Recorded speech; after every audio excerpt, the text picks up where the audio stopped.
શિક્ષકો, વાલીશ્રીઓ અને મહેમાનો તથા વિદ્યાર્થીઓ, આજે હું ગોંડલિયા ગાર્ગી તમને બધાને ભારત વિશે અને રાષ્ટ્ર નિર્માણ પર મારા વિચારો રજૂ કરવા માંગુ છું. મારી આશા છે કે તમે સૌ મને ધ્યાનપૂર્વક સાંભળજો. અરે શ્રી રામે જબરીના હેઠા બોર ખાવા અને ઊંચનીચની દિવાલોને તોડી નાખવી એક ભારતીયતા છે. ગાંધારીએ શ્રી કૃષ્ણને પોતાના વંશની સાથે પશુની જેમ મૃત્યુ થાય એવો શ્રાપ આપ્યો હતો અને શ્રી કૃષ્ણ ભગવાન હોવા છતાં પણ એક સાધારણ સ્ત્રીના શ્રાપને માથું ઝુકાવીને સ્વીકાર કરે છે એ એક ભારતીયતા છે.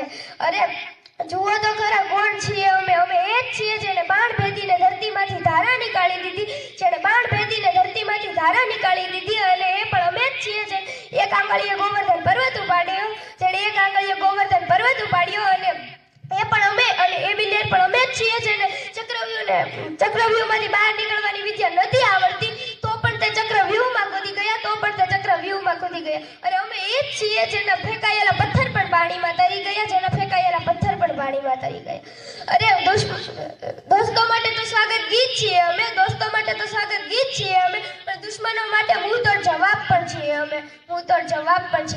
અમે જ અહિંસા, અમે જ ઇન્કલાબ, અમે જ ગૌતમ બુદ્ધ, અને રાણા પ્રતાપ પણ અમે જ છીએ. આંગળીઓ સુદર્શન ચક્ર ઉપાડશે તો તમે ક્યાં જશો?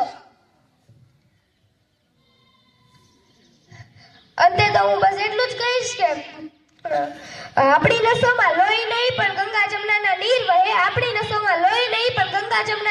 વહે, અને આપણા હૃદયમાં આપણું ભારત હંમેશા ધબકતું રહે, અને આપણી ભારતીયતા હંમેશા અમર રહે. અસ્તુ જય.